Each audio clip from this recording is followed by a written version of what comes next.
Have you ever opened your eyes in the morning and already felt behind in life? You grab your phone, promotions, perfect families, new cars, beach trips, smiling faces. And somewhere between one post and the next, a quiet thought appears.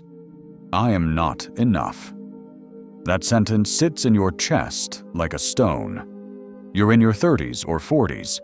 You thought you'd feel stronger by now. Instead, it feels like you're constantly trying to prove you matter to a world that keeps moving the finish line. That is what low self-worth really is. Not just feeling sad, but living with the belief that who you are will never be enough, no matter what you do. But what if that voice in your head saying, "You're not enough," is simply lying? What if you're not broken at all? Have you just been trained to measure your value with the wrong tools? Stay with me. Because in this video, you're going to learn 3 Stoic lessons that can quietly destroy low self-worth and change how you see yourself, starting today. You know this feeling better than anyone. At work, you stay late to finish the project. You fix mistakes no one notices. You make your boss look competent in meetings. But when it's time to give credit, your name disappears. Someone louder steps forward, and suddenly the achievement belongs to them. Later that night, you stand in front of the mirror, toothbrush in hand. You don't see a warrior. You don't see someone worthy of respect. You see every mistake, every missed opportunity, every comparison where you came second. The people you couldn't keep, the doors that didn't open, the version of yourself you thought you'd be by now, and how far you still feel from it. Low self-worth doesn't scream. It whispers. It turns every disappointment into proof that you are the problem. Every silence is proof that you are forgettable. Eventually, you stop asking, "Is this situation unfair?" And you start asking, "Maybe I'm just not good enough." So let me ask you a hard question. How long are you going to let this quiet, cruel voice decide your worth? Modern life trains you to worship self-esteem. Do they like me? Do they approve of me? Stoicism is about self-respect. Can I look in the mirror without flinching at how I am living? Self-esteem asks how you look from the outside. Self-respect asks who you are when no one is watching. To change how you see yourself, you need a new standard. That's where these 3 Stoic lessons begin. Lesson 1. The Belisarius Mindset. Belisarius was one of the greatest generals of the Eastern Roman Empire. He won impossible battles. He saved the empire more than once. His soldiers loved him. His enemies feared him. But his emperor grew jealous. Gratitude turned into suspicion. Belisarius was accused, stripped of wealth, and, according to legend, died in poverty and disgrace. Imagine being him for a moment. You give everything. You fight with honor. You risk your life for years. And in the end, the people with power decide you're not worth rewarding. If your value lives in their rewards, you crumble. If your worth is your position, your title, your praise, then the moment they take those things away, you are nothing. Most modern people live exactly like this. You keep the team functioning. You hold the family together. You sacrifice sleep, time, and health. And yet one meeting, one cold conversation, one decision made behind closed doors can erase years of effort on paper. If your worth is tied to your outcome, your self-worth collapses with it. Here is the Stoic lesson. Belisarius did his duty with excellence. That was his standard. He could not control the emperor's gratitude. He could only control his own integrity. That is the Belisarius mindset. Your value is in how you fight, not in the medal they pin on you. The Stoics drew a hard line. Your effort, character, and choices, those are yours.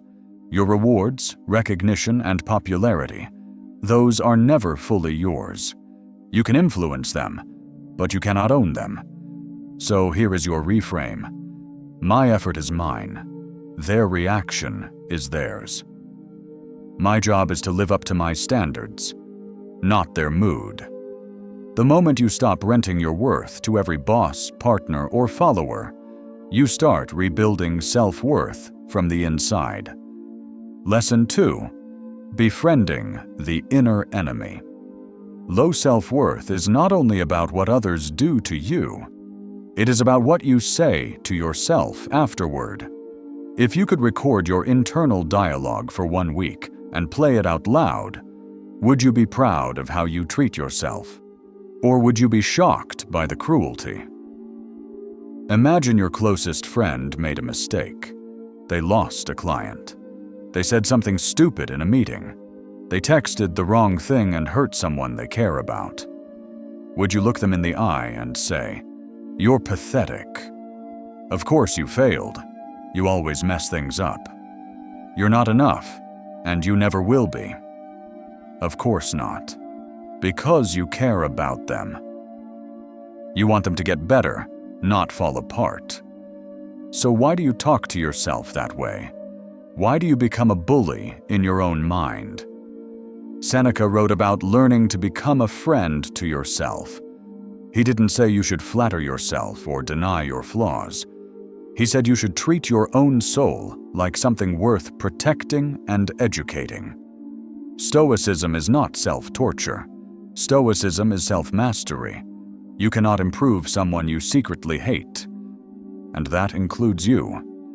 Every time you call yourself worthless, you push yourself deeper into the hole of low self-worth. You will not build discipline on top of self-disgust. You will not build strength on top of constant self-insults. So here is your Stoic practice. The next time that inner voice attacks you, you ruined everything. You always fail. You are a disappointment. Pause. And ask one question. Would I say this to a friend I truly respect? If the answer is no, it doesn't belong in your mind. You don't have to replace it with fake positivity. Replace it with the kind of honesty you would use with someone you want to see grow. Instead of, "You always fail," say, "You failed this time. Here's what you can learn and do next." Instead of, "You're not enough," say, "You're not where you want to be yet, but you're not done." Talk to yourself like someone you are responsible for protecting, not coddling, protecting. You are not lowering the standard. You are changing the tone. That is how you build self-respect instead of self-hatred. Lesson 3. The Archer's Aim. Picture a skilled archer standing in a field. He plants his feet with care. He controls his breath.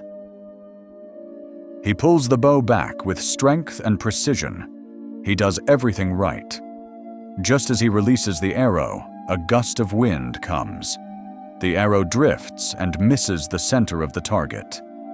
Did the archer fail?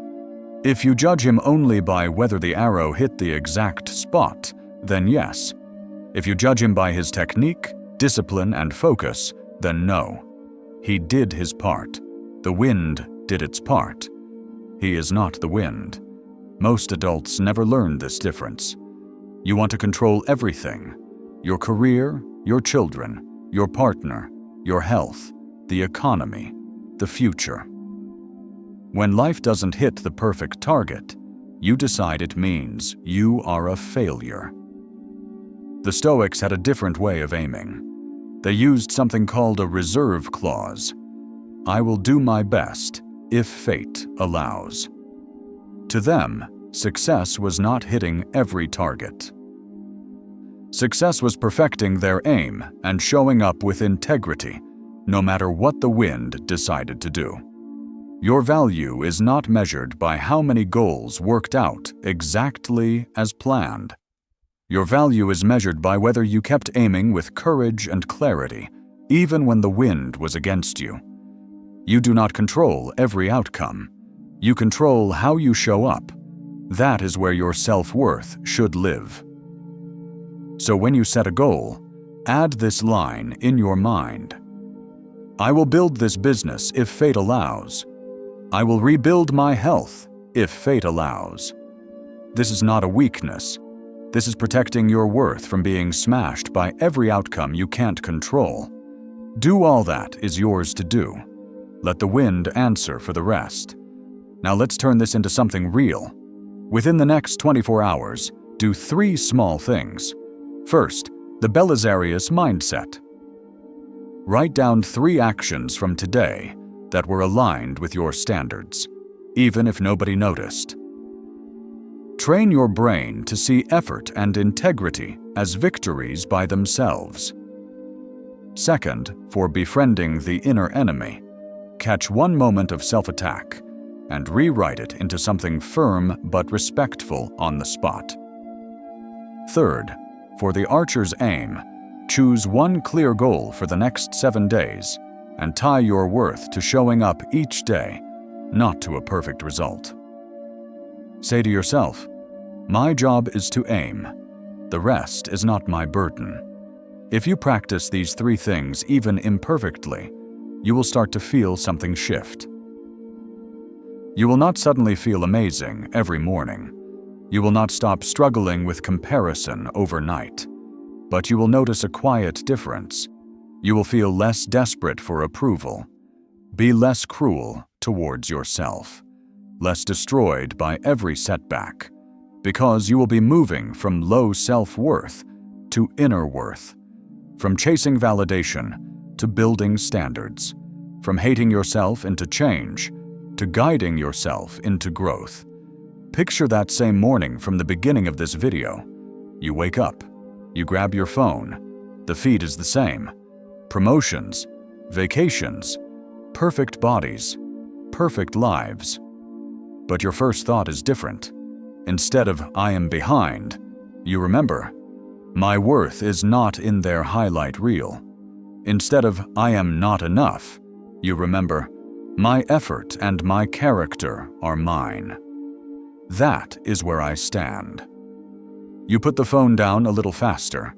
You move into your day with a bit more weight in your spine and a bit more calm in your chest. That is what Stoic self-worth looks like. It is quiet. It is firm. It does not need to shout. You are not the number in your bank account. You are not the title on your business card. You are not the opinions of people who do not live your life. You are the character you build in the quiet moments when no one is watching. That is the only empire that truly belongs to you. On Stoic Ether, we train self-respect, discipline, and quiet power. If this video helped you see yourself a little more clearly, subscribe to Stoic Ether and stay with us. We are building a community of people who are done begging for respect and ready to raise their standards instead. In the comments, tell me which lesson you needed most today. Belisarius Mindset, Befriending the Inner Enemy, or the Archer's Aim. And if you are ready to rebuild your worth from the inside out, write this in the comments as your promise to yourself. I respect my standards first. The next video will go deeper into the habits that silently destroy your self-respect every day without you noticing. If you are tired of feeling small in your own life, do not miss it. Your new way of seeing yourself begins now.